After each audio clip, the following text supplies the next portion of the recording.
গল্প আত্মহত্যার নেপথ্য। গল্পকার সাদিয়া। কথা আহমেদ তামিম।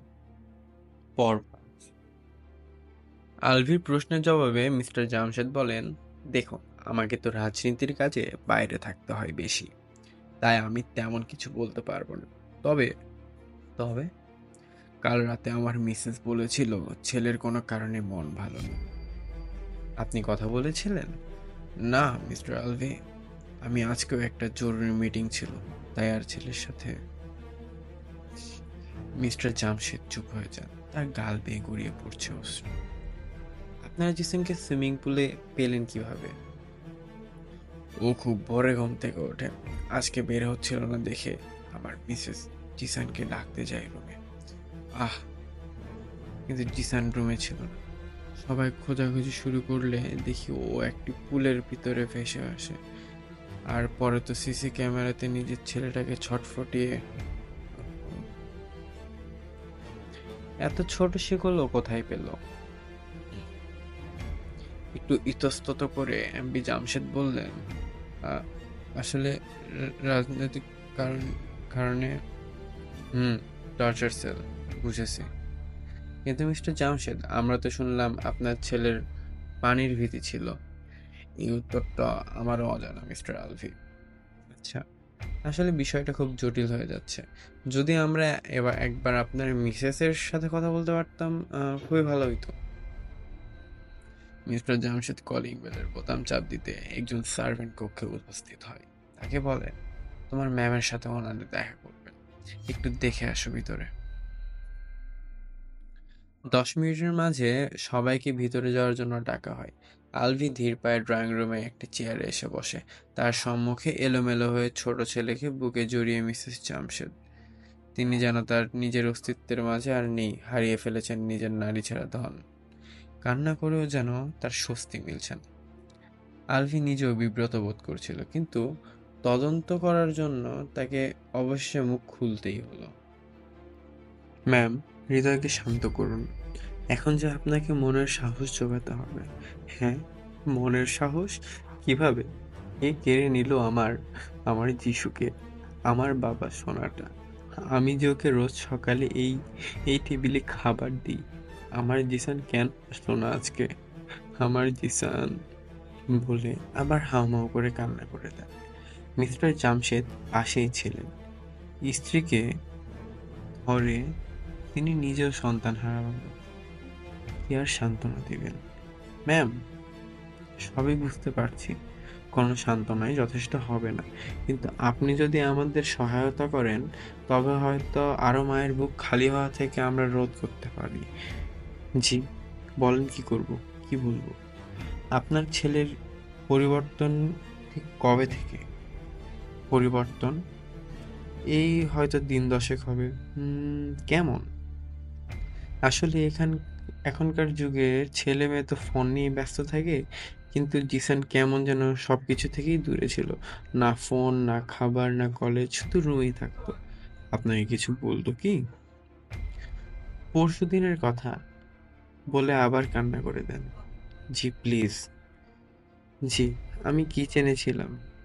ছেলে হঠাৎ আমাকে জড়িয়ে ধরে বলে, মা, আমি তোমাকে অনেক ভালোবাসি মা। আমি যদি দূরে চলে যাই, তুমি কষ্ট পেও না। হুম হুম, এরপর? জিজ্ঞেস করেছিলাম এসব কথার মানে কি। বলে পাপ মুক্তি, সবাইকে পাপ মুক্ত করতে হবে। আচ্ছা, আর কোনো বিশেষ কিছু যেটা এর আগে কখনো জিসান করেনি? অ্যাক্টিভিটি বলতে ও এই মাস খানেক হলো সাঁতার শেখার ট্রাই করছিল, কিন্তু ও তো পানিকে ভয় পায়। আমরা তো আর জানতাম না এটাই কাল হবে। খুশিই তো ছিলাম ছেলের সাঁতার শিখতে যাওয়ার।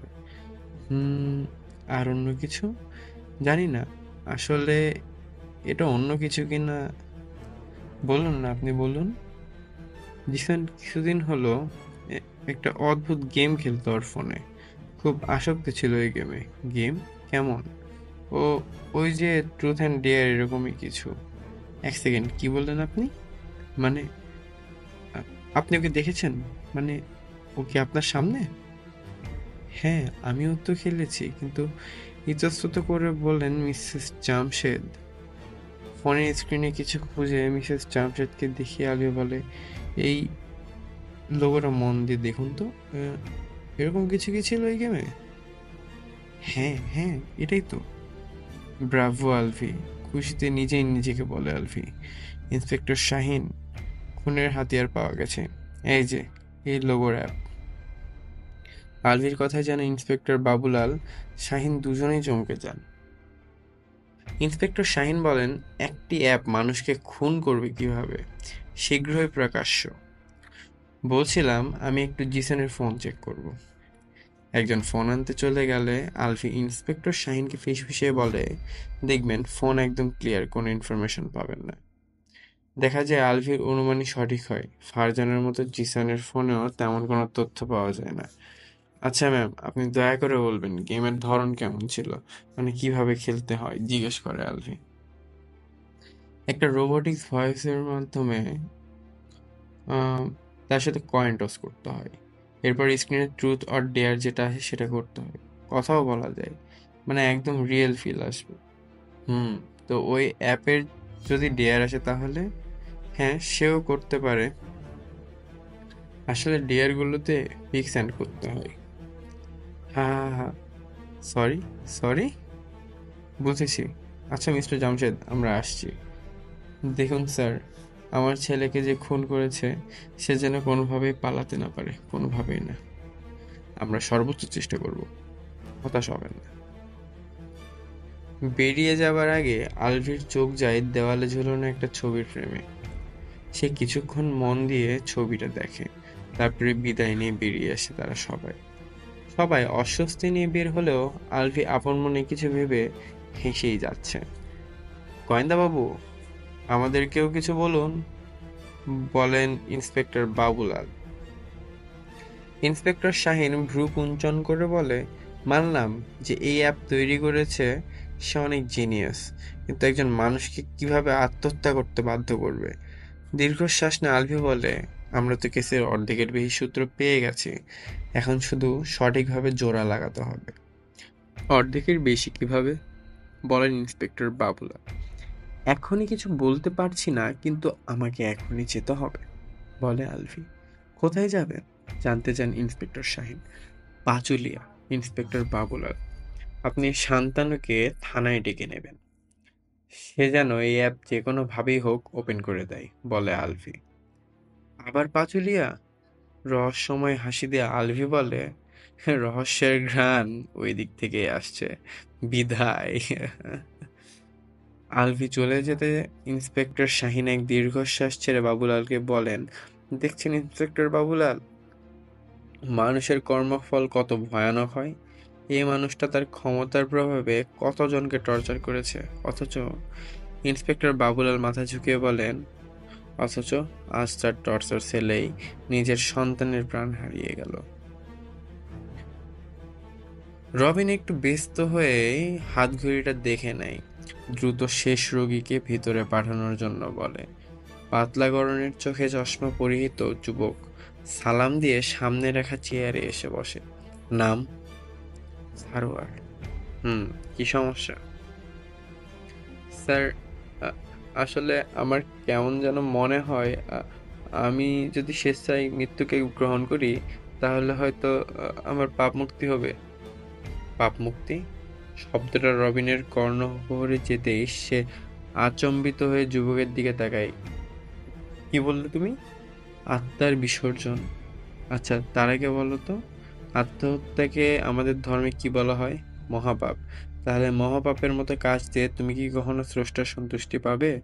আপনি হয়তো আমার কথা বোঝেননি। আচ্ছা, তো বুঝিয়ে বলো। দেখুন ডক্টর, যারা আত্মহত্যা করে ওরা কিন্তু কোনোভাবে কষ্ট পেয়ে তবেই নিজের জীবনকে ত্যাগ করে। তো কিন্তু যাদের কোনো কষ্ট নাই, স্রষ্টা সব দিয়েছে, সুখী মানুষ, সে যদি স্বেচ্ছায় নিজের জীবনটাকে স্রষ্টাকে দিয়ে দেয়, তবে কি সেটা মহাপাপ হয়? যুবকের কথার এমন যুক্তিতে রবিন জানি স্তম্ভিত হয়ে যায়। বেশ কিছুক্ষণ ভেবে রবিন বলে, হ্যাঁ হয়। কেন?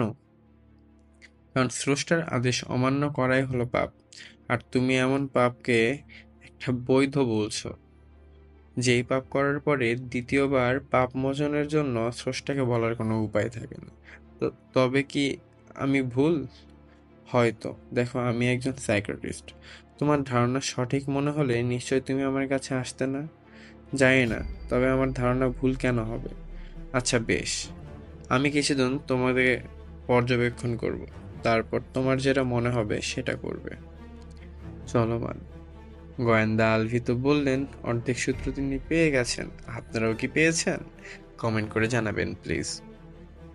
গল্পটির পরবর্তী পর্ব পেতে আমাদের চ্যানেলটিতে সাবস্ক্রাইব করুন এবং লাইক, কমেন্ট, শেয়ার দিয়ে পাশে থাকুন। নোটিফিকেশন পেতে পাশে থাকা বেল আইকনে ক্লিক করুন। ধন্যবাদ সবাইকে।